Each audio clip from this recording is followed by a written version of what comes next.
ان تمام لوگوں کو اربوں روپے کی مرات ملتی ہیں، سبسڈیز میں ملتی ہیں۔ اس کے بدلے میں وہ کتنا ٹیکس دیتے ہیں؟ اس کے بدلے میں ان کا انکم ٹیکس شاید 1% ہوتا ہے، 1% یا اس سے بھی کم ہوتا ہے۔ باقی سارا جتنا بھی ہماری اکانومی کا بوجھ ہے، ہمارے ملک کا بوجھ ہے، وہ آپ کے اور میرے جیسا تنخواہ دار طبقہ اٹھاتا ہے۔ اچھا، اس میں آپ کو بتا دوں، پچھلے سال میں ہم چلے جاتے ہیں، سال 2023 کے اندر چلے جائیں یا سال 2022 کے اندر چلے جائیں، گزشتہ مالی سال جو تھا اس میں تنخواہ دار طبقے نے کتنا ٹیکس دیا تھا؟ انہوں نے ٹیکس دیا تھا 264.3 ارب روپے، یہ ٹیکس دیا تھا۔ اس کے بدلے میں اربوں روپے کمانے والا ایکسپورٹر اور ریٹیلرز کا جو ہمارا مافیا ہے، وہ طبقہ ہے جو، اس نے اس کے بدلے میں کتنا ٹیکس دیا؟ انہوں نے اس کے بدلے میں جتنا ٹیکس دیا وہ 175 ارب کم بنتا ہے وہ ٹیکس، 264.3 ارب ٹیکس دیا ہمارے تنخواہ دار طبقے نے ایک سال کے اندر۔ اور ہمارے جتنے بھی سرمایہ دار تھے، ہمارے ریٹیلرز تھے، انہوں نے کتنا ٹیکس دیا؟ انہوں نے ٹیکس دیا، اتنا ٹیکس دیا کہ وہ 175 ارب کم بنتا تھا، یعنی کہ انہوں نے 89.5 ارب جو تھا وہ ٹیکس ادا کیا۔ ابھی آپ لوگوں نے شبر زیدی کا انٹرویو سنا ہوگا شاہ زیب خانزادہ کے ساتھ۔ شاہ زیب خانزادہ کے ساتھ انٹرویو میں اس نے جو باتیں کی وہ اس نے بالکل درست بات کی۔ وہ پھر چاہے کوئی بھی حکومت ہے، کوئی بھی لیڈر ہے، کوئی بھی بڑا سیاسی آدمی ہے، وہ ہمیشہ مافیا کے آگے اپنے گھٹنے ٹیک دیتا ہے۔ میں بڑے خطرناک قسم کی جو کچھ حقائق ہیں وہ بھی آپ لوگوں کے ساتھ شیئر کرتی ہوں۔ اچھا، پاکستان کے اندر ود ہولڈنگ ٹیکس دینے میں جو ہمارا تنخواہ دار طبقہ ہے وہ اس وقت چوتھے نمبر پر ہمیں نظر آتا ہے۔ سب سے پہلا جو سوال پیدا ہوتا ہے کہ پاکستان کے اندر جو ایکسپورٹرز کا طبقہ ہے وہ بہت بڑی تعداد میں ہے، اس کے باوجود بھی وہ پاکستان کے اندر ٹیکس کیوں کم دیتا ہے حالانکہ بہت زیادہ پیسہ کماتا ہے؟ اس کی وجہ یہ ہے کہ ایک تو اربوں روپے کی مرات ملتی ہیں ان لوگوں کو بڑا حکومت ہاتھوں پہ اٹھا کے رکھتی ہے۔ اس کے باوجود کیا ہوتا ہے؟ بے تحاشا مرات لینے کے باوجود ان سے کم از کم 10% انکم ٹیکس وصول کیا جانا چاہیے، یہ ایک تجویز ہے اور ایسا ہونا چاہیے۔ مگر یہ ٹیکس کتنا دیتے ہیں؟ یہ صرف 1% ٹیکس ادا کرتے ہیں۔ وہ 1% ٹیکس بھی کس چیز پہ ادا ہوتا ہے؟ وہ بھی ایک چیز ہوتی ہے رسید، اس کی رسید کے اوپر جتنا ان لوگوں کا موجود ہوتا ہے اس کے حساب سے 1% ادا کیا جاتا ہے۔ اس ایک رسید میں کتنی ہیرا پھیریاں ہوتی ہیں یہ ہم تمام پاکستانی جانتے ہیں۔ ہیرا پھیری کے باوجود بھی جو اندر مینشنڈ ہوتی ہے رقم، اس کے اوپر 1% دیا جاتا ہے، حالانکہ ان لوگوں کو اربوں روپے کی حکومت مراد دیتی ہے، بے تحاشا انہیں سہولیات دیتی ہے اور انہیں ایک سازگار ماحول فراہم کیا جاتا ہے ایکسپورٹرز کو کہ پاکستان کے اندر جو وہ اپنے کام کریں۔ ان کے لیے پاکستان میں عام جو صارف ہے گھریلو، اس کے لیے بجلی ہو یا پھر گیس ہو، ان تمام چیزوں کے نرخ بہت زیادہ ہوتے ہیں۔ ان کو بجلی میں اور انرجی کی جتنی بھی قیمتیں ہوتی ہیں اس میں بھی حکومت جتنا زیادہ ہو سکتی ہیں ان لوگوں کو فائدہ دیتی ہے، اس کے باوجود یہ 1% ٹیکس دیتے ہیں اس ایک رسید کے اوپر جو کہ لکھا ہوا ہوتا ہے۔ ہونا یہ چاہیے کہ کم سے کم جتنی ان لوگوں کی ایک رسید پہ تنخواہ جتنا بھی اماؤنٹ موجود ہوتی ہے اسی حساب سے انہیں 10% کا ٹیکس ادا کرنا چاہیے، مگر ایسا نہیں ہوتا۔ اب آ جاتے ہیں ریٹیلرز کا سیکٹر ہوتا ہے پاکستان میں۔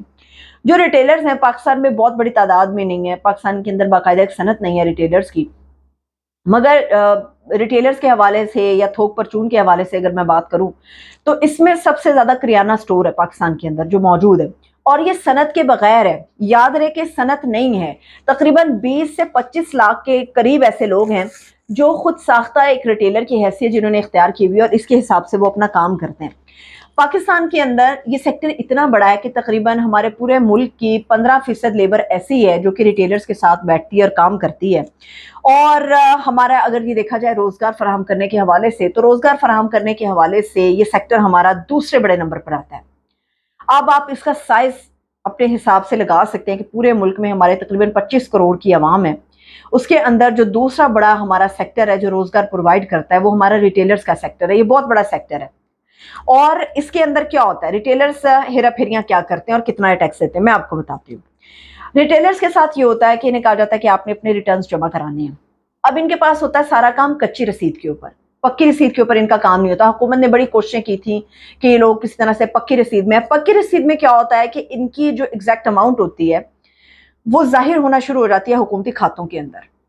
تو اس کے باوجود بھی گورنمنٹ نے کئی سطح پر ان لوگوں کے ساتھ کام کرنے کی کوشش کی ہے کہ پکی رسید کے ذریعے کام کو آگے بڑھایا جائے، مگر انفارچونیٹلی ایسا نہیں ہو سکا۔ ہمارا ابھی بھی ریٹیلرز کا ایک بہت ہی بڑا طبقہ ہے جو کچی رسید کے اوپر کام کرتا ہے۔ آپ گلی محلے میں چلے جائیں، آپ کسی گاؤں دیہات میں چلے جائیں، بلکہ شہروں کی اکثر جو کریانے کی دکانیں ہیں، تھوک پرچون کی دکانیں ہیں، آپ جو بڑے بڑے بازار ہیں جہاں پہ تھوک پرچون سے ایک کاروبار ہوتا ہے، اگر آپ لوگ وہاں بھی چلے جائیں تو وہاں بھی آپ لوگوں کو ایک کچی رسید بنا کے دی جاتی ہے ہاتھ سے لکھی ہوئی۔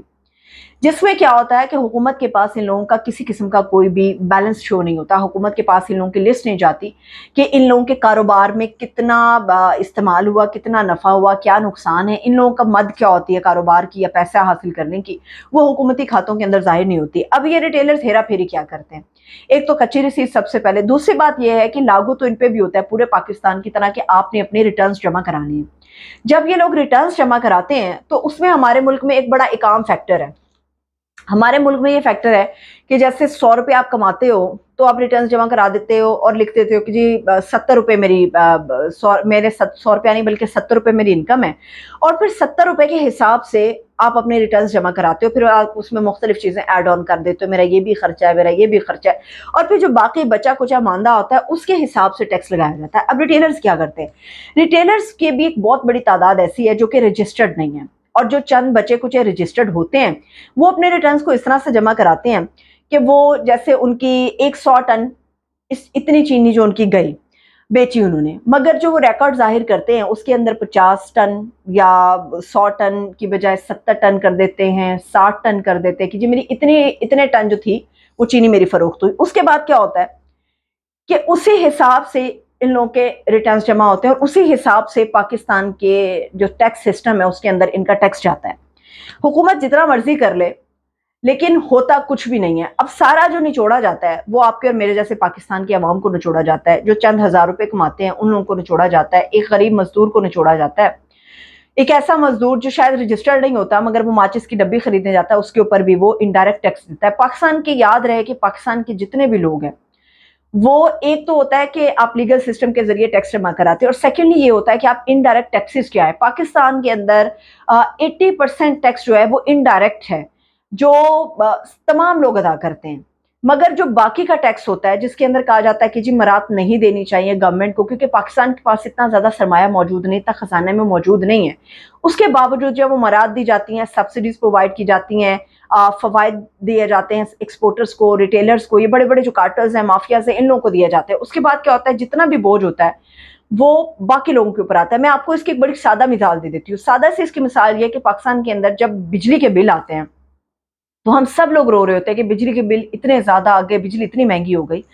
حکومت جو لوگ رجسٹرڈ ہیں, جن کے گھروں میں میٹر ہیں, جن کے گھروں میں بل جاتا ہے, حکومت کیا کرتی ہے کہ جہاں جہاں پر بجلی چوری ہو رہی ہوتی ہے, یہ میں آپ کو ایک بڑی سمپل سی ایگزامپل دے رہی ہوں, بجلی جہاں جہاں پہ چوری ہوتی ہے وہاں کا جتنا بوجھ ہوتی ہے حکومت ان تمام صارفین پہ ڈال دیتی ہے جو کہ اپنے بجلی کے بل ادا کرتے ہیں. اسی وجہ سے جو جہاں پہ چوری ہو رہی ہوتی ہے وہاں پہ سب کچھ مفت کا مال چل رہا ہوتا ہے, مگر ان کا بوجھ بھی ہم تمام لوگ مل کر اٹھاتے ہیں کیونکہ ہم لوگ ایک لیگل سسٹم کے اندر ہوتے ہیں. اسی لیے پاکستان کے اندر جب تک ٹیکس چوروں کو نہیں پکڑا جائے گا, پاکستان کے اندر جب تک بجلی چوروں کو نہیں پکڑا جائے گا, گیس چوروں کو نہیں پکڑا جائے گا, پاکستان میں اس وقت تک ہمارے ٹیکس کا جو اہداف ہیں وہ حاصل نہیں کر سکتے اور ہمارے جو ٹیکس کی لیمٹس ہیں وہ بہتر نہیں ہو سکتی. ہمارے ملک کا جو ڈھانچہ ہے وہ کمزور رہے گا اور جتنا بھی ٹیکس ہم جمع کرتے ہیں وہ ہمارا غیر ملکی قرضوں کی ادائیگیوں میں نکل جاتا ہے, پاکستان کے حصے میں یا اس کے کھاتے میں کچھ بھی نہیں آتا. اس کے لیے سختی ضروری ہوتی ہے, اس کے لیے ترجیحات ضروری ہوتی ہیں. ہماری ترجیحات میں کیا ہوتا ہے کہ جو لیگل قانونی طور پہ لوگ پھنسے ہوئے ہیں ان کو اچھی طرح رگڑا جائے, ان کا خون کا آخری قطرہ نچوڑا جائے, مگر جو چور ہیں, جو ٹیکس چور ہیں یا بجلی چور ہیں, ان کے گرد حکومت کبھی بھی اپنا گھیرا تنگ نہیں کرتی. اس سے کیا ہوتا ہے کہ جو رجسٹرڈ, اب یہاں پر بھی یہی مثال ہے, جو تو رجسٹرڈ ریٹیلر ہوتا ہے جو کہ حکومتی کھاتوں کے اندر موجود ہوتا ہے وہ اپنے ریٹرنز جمع کراتا ہے, چاہے وہ ہیرا پھیری سے جمع کرائے وہ اپنے ریٹرنز جمع کراتا ہے. مگر جو ریٹیلر لیگلائز ہی نہیں ہے, رجسٹرڈ ہی نہیں ہے, حکومت کے پاس اس کا کوئی ریکارڈ ہی نہیں ہے, اس میں وہ کیا ہوتا ہے, وہ صرف کماتا ہے, وہ حکومت کے اندر, اس ریاست کے اندر اپنا حصہ ایک ٹیکس کی صورت میں نہیں ڈالتا. اور حکومت کو یہاں پر ترجیحات کا مظاہرہ کرنا چاہیے, لیکن حکومت یہاں پہ ہمیں سست نظر آتی, چاہے وہ پھر کوئی متعلقہ وزارت ہوتی ہے یا پھر ہم ملک کے کسی بڑے بھی عہدیدار کی بات کرتے ہیں. اچھا اب ریٹیلرز کی بات کرتے ہیں, جو شبر زیدی صاحب, اگر میں یہ بات کرتی تو شاید بڑے لوگوں کو مرچیں لگتی, بڑے لوگوں کو تکلیف ہوتی میری اس گفتگو سے, مگر میں شبر زیدی کو کوٹ کر کے اپنی بات کو آگے بڑھاتی ہوں. شبر زیدی سے جب سوال ہوا ریٹیلرز کے حوالے سے, سیاسی طاقت کے حوالے سے, تو انہوں نے کہا کہ جناب ریٹیلرز جو ہیں, ریٹیلرز کس طرح سے کام کرتے ہیں. انہوں نے کہا کہ ریٹیلرز, انہوں نے ایک تو فاٹا کے لوگوں کی مثال دی, انہوں نے کہا کہ اس سے عمران خان بھی خوفزدہ تھے کہ وہاں پر عدم استحکام ہو سکتا ہے, انہوں نے کہا کہ میں نے صدرن کمانڈ کے کمانڈر بھی میرے پاس آئے تھے، اس علاقے کے حوالے سے انہوں نے ذکر کیا. انہوں نے کہا کہ ریٹیلرز نے وہاں بھی مسئلہ کھڑا کیا تھا. جب میں نے ٹیکس کے لیے شور مچایا تو انہوں نے کہا کہ آپ اس معاملے کو سلو رکھیں، مسئلہ ہے یہاں پہ. پھر انہوں نے کہا کہ ایک ریٹیلرز کے حوالے سے ہماری میٹنگ چل رہی تھی تو اس کے اندر ہماری فوجی قیادت بھی موجود تھی، فوج کے لوگ بھی موجود تھے. انہوں نے شبر زیدی نے یہ بات کی، انہوں نے کہا میرے منہ پہ کھڑے ہو کے، ایک ریٹیلر نے کہا کہ جناب عالی میں 100 روپے کے اوپر اپنے میٹر کا ٹیکس 50 پیسے دیتا ہوں. میں جب 50 پیسے دیتا ہوں وہ میرے لیے کافی ہے، مگر شبر زیدی بیٹھ کے مجھ سے یہ ڈیمانڈ کرتا ہے کہ میں 100 روپے کے اوپر اپنے میٹر کا 15 روپے ٹیکس ادا کروں.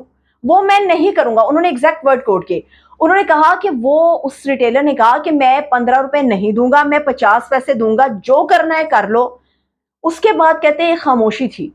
شبر زیدی نے کہا کہ مجھے روک دیا گیا.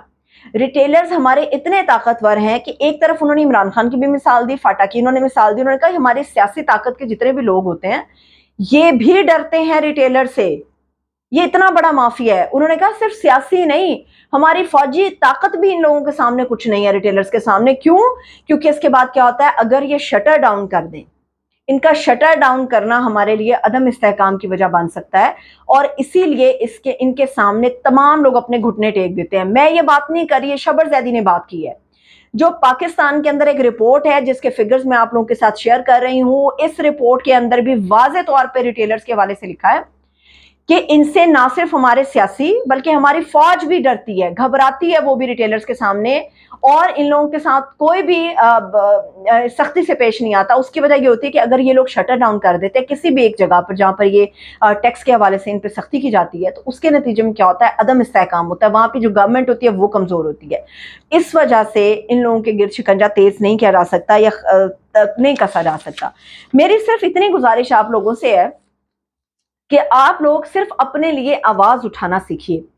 آپ لوگ سروس کرا سکتے ہیں، آپ لوگ باقاعدہ اس کے اوپر ایک کمپین چلا سکتے ہیں، مہم چلا سکتے ہیں کہ پاکستان کا تنخواہ دار طبقہ جو آلریڈی بہت زیادہ پسا ہوا ہے، ان لوگوں سے تو آپ ٹیکس وصول کرتے ہیں کہ پاکستان کو بہتر کرنا ہے، پاکستان کو بحال کرنا ہے، مگر جن سرمایہ کاروں کے لیے آپ پاکستان کے اندر ماحول سازگار کرتے ہیں یا جن ریٹیلرز کے سامنے آپ گھٹنے ٹیک دیتے ہیں، ان لوگوں سے بھی تو مل کے بیٹھ کے بات ہونی چاہیے کہ پاکستان کی مضبوطی کے لیے جناب آپ کو کم سے کم 10%، 15% کے اوپر آنا ہوگا.